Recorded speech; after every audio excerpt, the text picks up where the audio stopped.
Well, thank you for coming back, Venus Warriors. I have a very special guest today. It is another interview with a woman who has some pretty amazing things that she has gone through. And again, the reason why I have these amazing women is that they can share their story and to see if there's anything that you will resonate with, because what they have gone through, possibly you also may be going through right now. You never know. But that's the point of these, because it's to share these stories. It's to spread the hope and the dream and belief that you can achieve what you want in life. So I will stop talking. Next, we have Charlena, correct? I said it right? Yes, that is correct. Good job. I want to make sure that I say it right because I know what it's like to have someone butcher your name. I know it, but the versions of my name that come out of people's mouths are just sometimes so entertaining. Right? My first name's Elizabeth, but it's confusing because it's Elizabeth and everyone's like, is it Elizabeth? And I'm like, Yeah. No, say bet. It's okay. It's not a vegetable. Even though I love beets, let's be honest, I do love beets. So, okay. I know that we are in a coaching group together, which is phenomenal, and that's how we met. But I did see a lot of your stuff, which is pretty impressive. But I want you to explain to our listeners, what business are you in right now? What are you doing right now? Sure. So right now I run a guided accountability platform for women. And what we do is we match women to their best accountability partner, which is really funny because people get confused about this. They think it's going to be their best friend. It's like their bestie. And that is not the case. Your best accountability partner is going to be the person that tells you what you need to hear, not necessarily what you want to hear. Mm-hmm. And a lot of times we found that one of the biggest problems is we find our best friend to hold us accountable to some goal that we have, and they let us slide, because they love you anyway.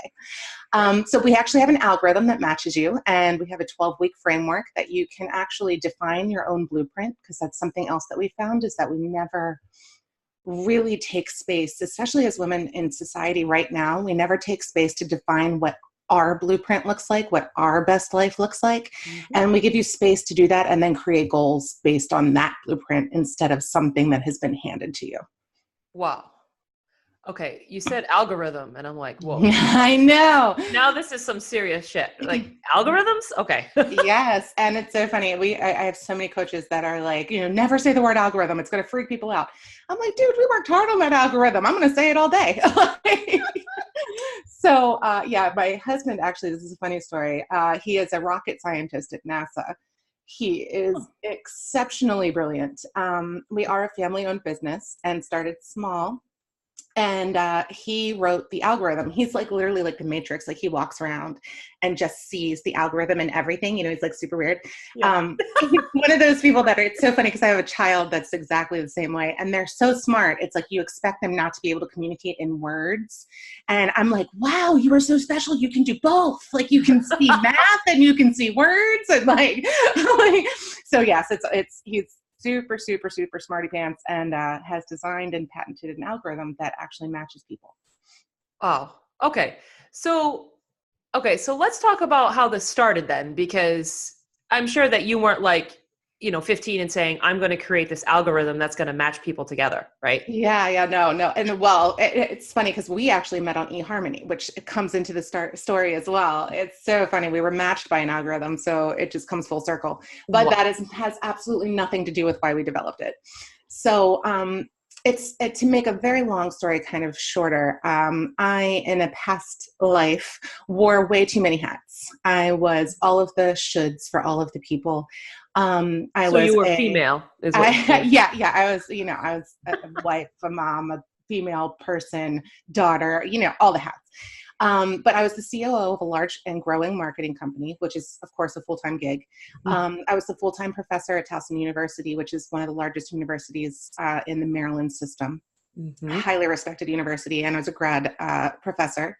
I had 4 undergrads and 3 masters under my belts and a traditional MBA, and was doing another PhD full-time at the same time, because that makes sense, right? But when you're a professor, they pay for you to go to school. So who can say no to that? I was a yes girl, right? I said yes to everything. If it was an opportunity, I said yes, I could handle it. Because, how do you say no to that?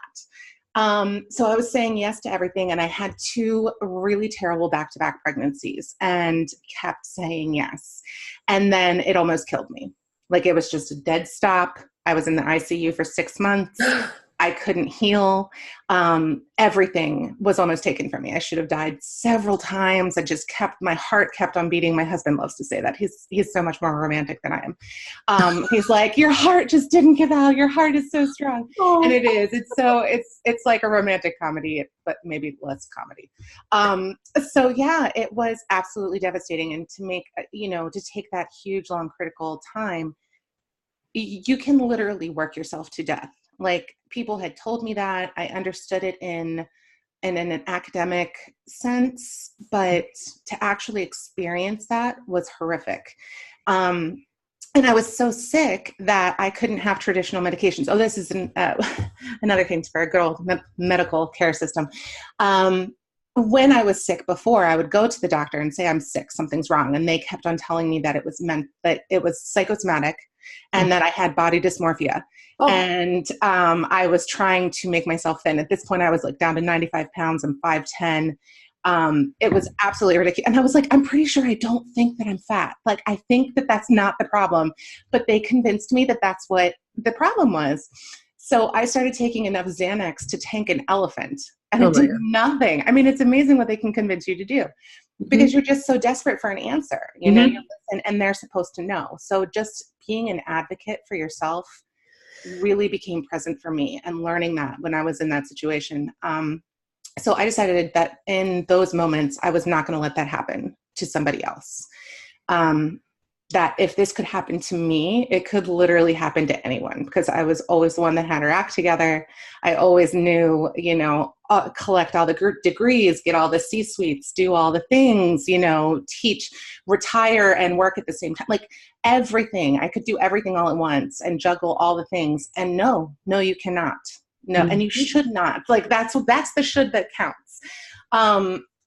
So when I didn't die, that was great. Yeah, good. I'm still here to talk about it. But I did have to go through a lot of PT. Like, I had to learn to walk again, talk again, eat again, swallow, all of the things. Like, I had to learn to talk through a Pasmere valve in my throat, like in the beginning, which is it was like deep cut stuff.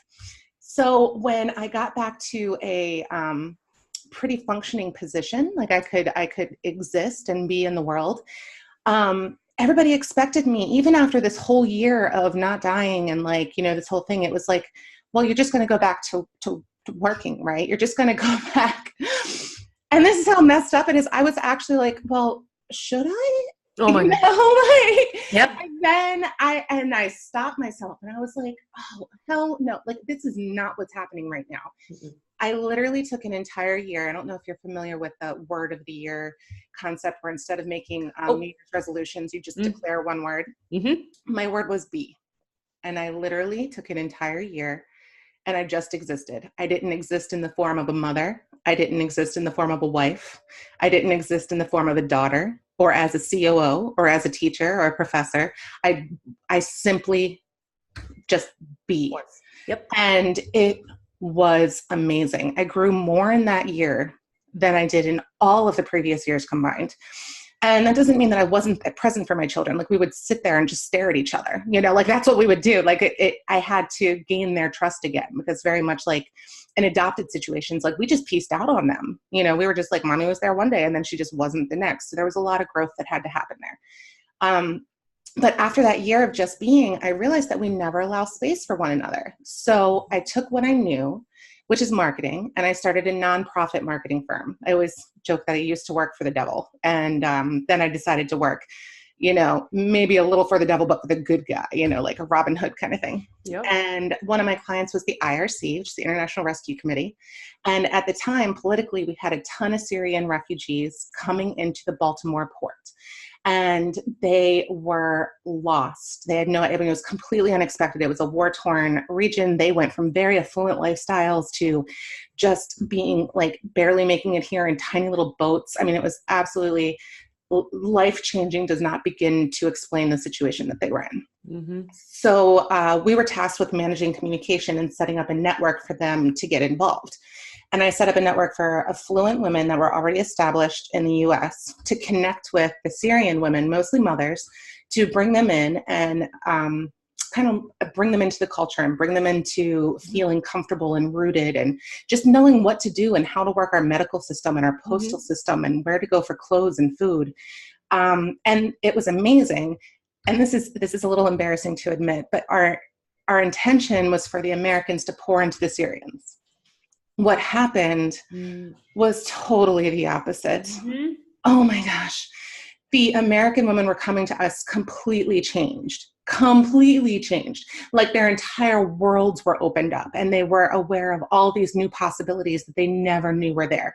They had been living these really sheltered lives in their specific bubble and they didn't know that other bubbles existed. And it was fascinating. So we thought, whoa, is this like a thing that is this a thing that can be bigger, like bigger than just refugees? And, you know, like what can we do with this?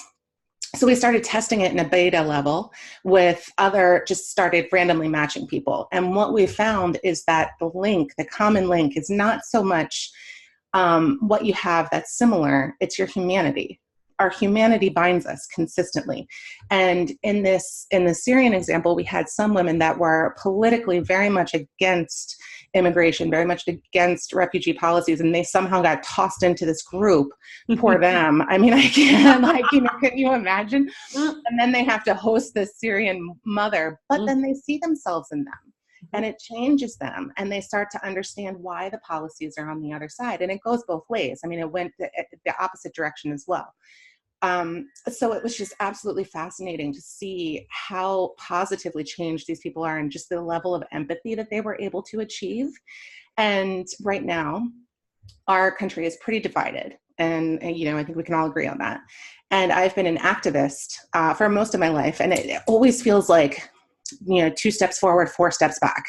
And with this particular structure, I was like, holy cow, we can actually create empathy and vulnerable conversations one at a time by matching people through their humanity. So that is kind of how it birthed the whole thing. It's a very long story, but it all like intertwines together.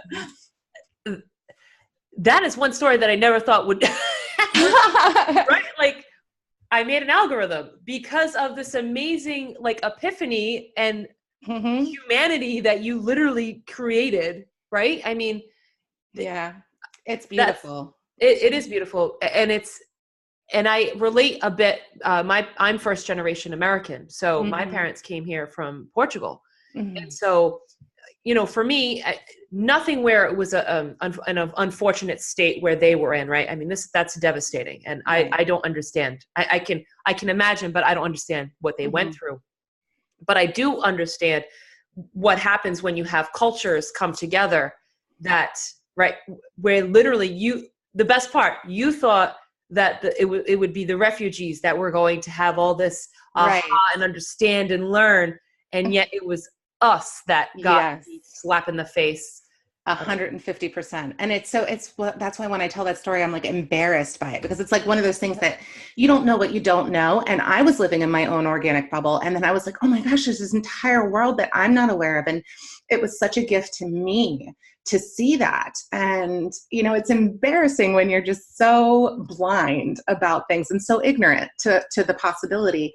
But then once that awareness is there, it's your responsibility to then take that and steward it into the world. Like if you know that and then you don't do anything with it, shame on you. Absolutely. Like this is what the reason why you had that entire experience is because you went through all of that. You healed from it. This entire beautiful thing happened from it. And now you're taking that and sharing it. It's, you know, and on a very, very small scale, it's something that, you know, we find that we love, something simple, an amazing cup, you know, whatever it is. Right. Right. And we're compelled to share because it affected us in some way. Right. Yes. And we need, one of the things that I love about like this, we're on a Zoom, you know, we're doing this call together and we didn't even know each other, but we know that we have a similar mission, right? Yes. And we put judgment and thought and all of that aside. We get together. Now imagine now there's two of us with all these people together, right? Now imagine what we can do from here, right? Yes. I've heard on some of your previous podcasts when you talk about when women band together, the power that brings. And I was just like, yes, sister. Oh my gosh. Like our whole mission is to not, and I'm definitely a feminist. I mean, there's no doubt about that, but there's so many negative connotations with that. Sometimes I have to convince my husband, sometimes it's not a bad thing. And he's a wonderful man. Don't like, don't take that the wrong way. I know. But if you look statistically, when women are in power and when women have the money and when women are making the key decisions for larger communities and governments, then the world is simply a better place. It's not a matter of, a point of view. It's just a fact. And there aren't enough women in power. There aren't enough women making the decisions. And, our voice can only be loud enough if we're voicing it together. And I think absolutely. And I also believe that when we are voicing it together in a solution that we are doing, right? As opposed to battling all the time over and over again.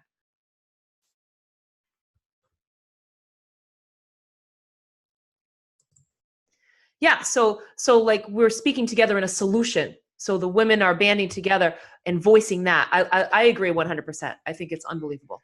Yes, I think that's when you really see significant change and significant movement forward is instead of just arguing about things and being stuck in what makes us different. When you join by again, our humanity that binds us and we move forward, everyone has the same goals at the root of it. The execution just sometimes is a little bit different. And when we decide to agree on things and move forward on the things that we agree on, powerful things happen. Yeah, absolutely.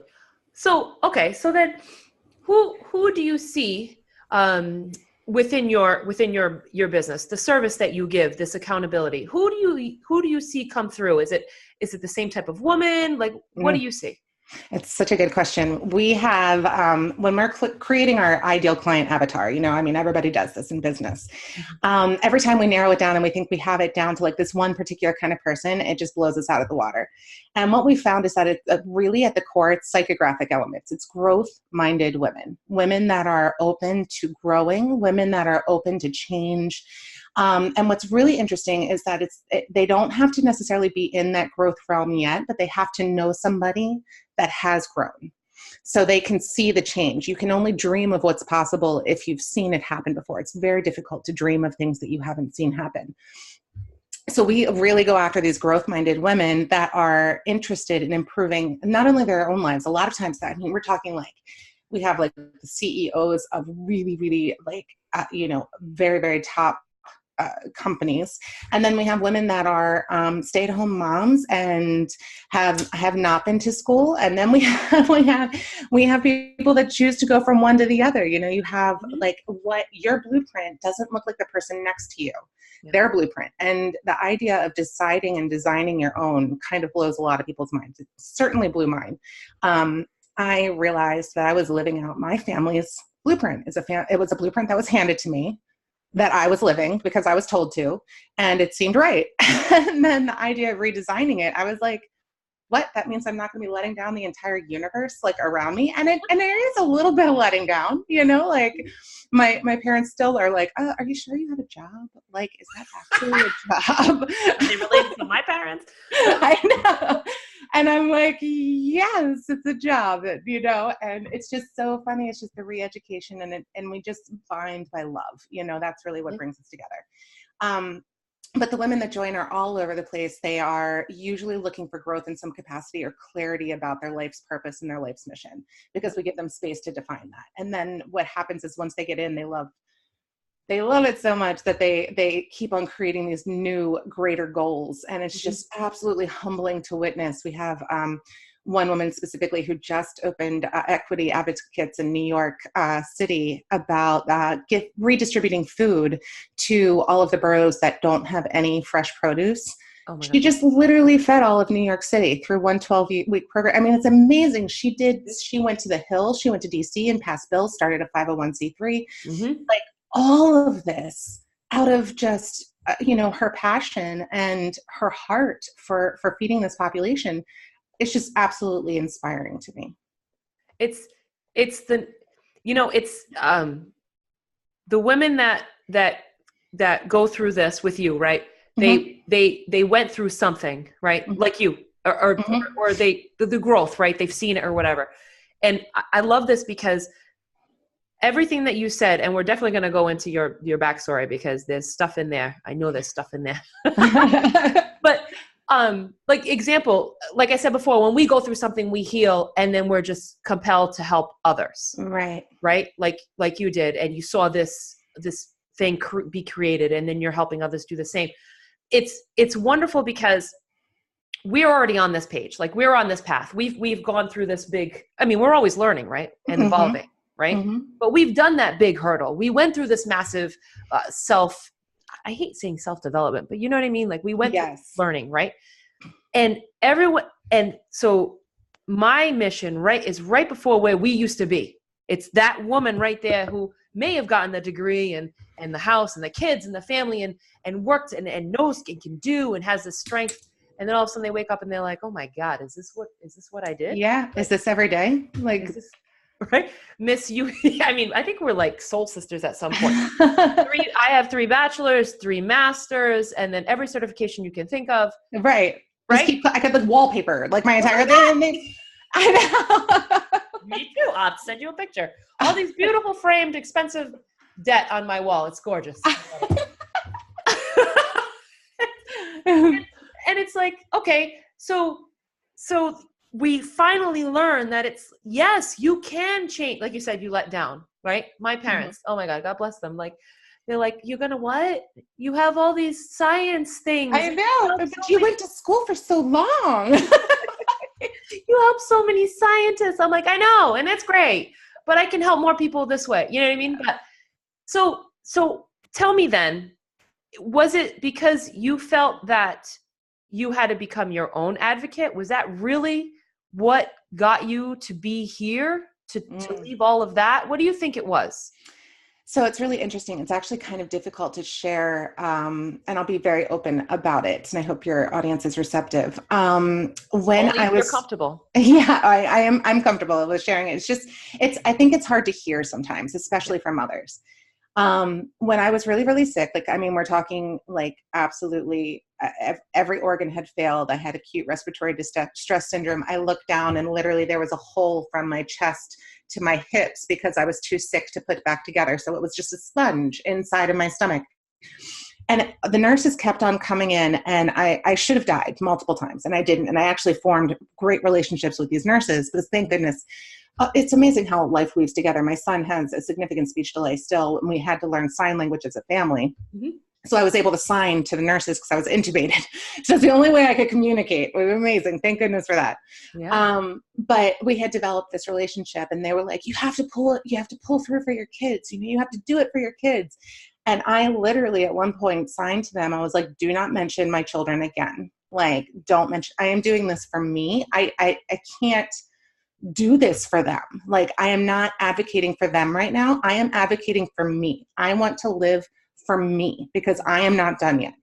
And it doesn't hinge on them. And my husband, God bless him, he was there right next to me the whole time, but it wasn't for him either. It was for me. Like, I wasn't done. Mm-hmm. And realizing that in that moment that I had been living this entire life that was designed for me, that was not the one I chose, but just the one that I fell into. It was a great life. It was a wonderful life, but I didn't choose it. It didn't fulfill me in the ways that I know I was capable of being fulfilled. And in that moment, I was like, no, this isn't about them. It's like this internal, like, you and your maker and the universe, and we're going to pull through this together for me. Like, that is how this is going to happen. And that was truly a defining point. And I think that's something that's so important to me when I bring through Optio to the guided accountability to these women, especially moms, especially people that collect degrees. You know, they live for things outside of themselves, and that's not what it's about. So that was a really, really big moment for me, especially because I love my kids so much. I mean, I really do. And I grew up thinking my whole life was just, you know, have babies, be happy, you know. And then I had these babies and I was like, I don't care about those babies. I need to live for me. Like, that was a really hard thing to experience, but very empowering. Absolutely. It's, and and you're absolutely right. When you said, you hope that people would be open to hearing it, Mm-hmm. because God, we could talk for hours. So this is something about, I love my children. I have 2 children. I'll be honest with you, I thought I was never going to have kids ever. Like, it was me. It's the me show. I'm going to do everything. I'm going to get every degree, conquer the world, build an empire of what? I don't know. But right. And then I have these 2 amazing children. I love that. Like, I love them. I love my kids very, very, very much. But I remember when I had my son the first time, I only had him once, obviously. When I had my son, literally in like 3 days, it like everything crashed on top of me. And I was like, oh my God, am I never going to be me again? Yes. Like, literally. Right. And then it happened again with my daughter. And I was like, wait a minute, what is and I'm sure a lot of women go through this, but yet they may not talk about it. Right. Mm-hmm. You may love your spouse, your children, your pet, whatever it is. Mm-hmm. But if you don't take care of yourself first, what's the point? It doesn't matter. You end up in the ICU. There you go. If I'm on an airplane, why do you think they tell me to put my dang mask on first? Because if I'm passed out, nobody's going to help them. Yes, that's exactly right. And it's such a message, I think, in our culture that we don't receive. It's like, you just have to put, especially as women. I mean, we have to constantly, every quarter with my husband and I, we have to go through these patterns and reestablishing things so that he's the point of contact, because our entire culture assumes that if there's a problem at school, they call me. If there's a problem, the doctor calls me. And I'm like, could we share the cognitive load a little bit, just a little bit? And it's not him. It's not him. He's willing to do that. It's society that won't let him, and it pisses me off. Yep. So I'm like, we're constantly reestablishing those boundaries, and that's a challenge that we're willing to take on, but it's certainly something that is pushed on us, and we have to fight it. So if you're not intentionally carving out space to be your own person, you will get lost. You absolutely either lost, or you're going to be pushed into someone else's path and someone else's dream. And that's right. That's where exactly. Oh my God, I love this. This is awesome. That's exactly what happens. So, okay. So, how long has this been in function? So it started, the idea was kind of born probably about 3 or 4 years ago. And then we started testing about 2 years ago. And now we've been in full blown save the world mode for a little over a year now, and just affecting, women after women. And we do intend to eventually possibly expand, but right now it's so hard. Like, I love women. I really do. And I just feel like it's where it's at. It's so funny because I'm surrounded by all these boys. I'm like, could God give me one girl? I worked really hard for these babies. Yeah. But yeah, it's the way it's supposed to be, because they are the most feminist little boys ever. I love it. We go to all the marches and all the things, and they're always the cutest, most adorable little boys. It just is. So we have been pretty successful. Our next launch, we are actually scheduling for Mother's Day. So yes, it's a huge gift giving opportunity for the people in your life that can really be lifted up by something like this. Like, if you have a mother, or if you have our whole intention, we've rescheduled our entire year because we realized what an incredible gift from mothers. This is what we're talking about. Mothers lose themselves. Mothers do this, mothers do that. And what an incredible gift to be able to give that back to them. So we've restructured to take on Mother's Day. Oh my God. So this is online. So we don't have to be in person, correct? Correct. We actually have an entire scheduling app that we designed that is kind of keeps, so again, husband works at NASA government. They are like super secure on everything. He makes things way too secure, in my opinion. But I would probably be way too loosey-goosey. But we have a scheduling app that reads your calendar and reads your partner's calendar. after that algorithm is made, we take that into consideration based on when you're available, because that also is a key component of a perfect accountability partner, is that you can meet at the same time. Right. So then we match you up, and it sends you a link and a private video conference line that is completely secure, and you get to know one another, and you can choose to be either private or open about your identity. We've only had one person that wanted to be kind of screened out, that they didn't want to be seen, and then they actually changed their mind, because they were like, no, I want to know them. But that is an option. Mm-hmm. So we take privacy very seriously, and you connect for the first hour, kind of establish who each other are, and you meet once a week for 12 weeks. So for about 45 minutes a week on a conference call, and it's scheduled into your calendar and all that good stuff. And you have a calendar that, I'm trying to see if I have one right here. It's a calendar that goes along with you. There's a little bit of pre-work that you do to assess where you are right now in life. It's kind of your life wheel, and where you want to be. So when you look at the difference there, sometimes your goals aren't exactly what you thought they might be. It's like, so a lot of people come in and they're like, well, I want to lose 10 pounds. And like, do you really though? Like, is that really your goal? Like, or do you want to, is it something bigger? So that's always a really fulfilling process to witness, because people really learn a lot about themselves. And, you take a really deep dive personality assessment, which is, I love personality assessments. It's like kind of, it's just so fun for me. I actually will send over a quick 2-question one you can do. We work so hard on this. It's scary accurate, and it's only 2 questions. The one we do for the actual program is a lot longer. But you get a personality assessment, and it tells you very much about yourself and how you operate. And this is one thing that we differ on from a lot of people. Most psychologists will tell you that your personality is hardwired, that it is not something that you can change, and it's just something that you have to, like, this is who you are, and just deal with it. We think that your personality is more something that you're wearing, like, this is in season this year, and you have the opportunity to change it if you want to, but you don't have to if it's serving you. So we walk through that and how to notice those triggers. And there are certain ways that we react based on stimulus from outside that, you just have this automatic reaction. But as soon as you know that's the dance that's occurring over and over again, you can change the steps. Yep. So that's one of the things we talk about. And we talk about how to best guide your partner, right? Because you're your partner's best accountability partner. And we explain a little bit about how they work, and about how you work together, and how you can bring the best out in them, and when to push them, and when to maybe back off because they're being hard enough on themselves.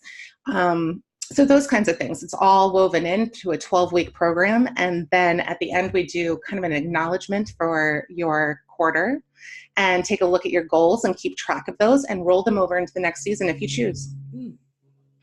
Oh my God, this sounds amazing.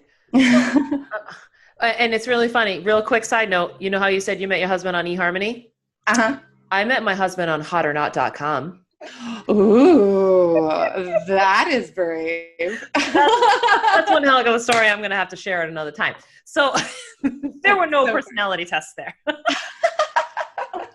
Oh my gosh. So this is amazing. So then I know I'm going to put all of this in the show notes, but first, is there anything you feel that I wasn't able to let you shine on? Was there something that you really want to share that you're burning up inside that I didn't cover?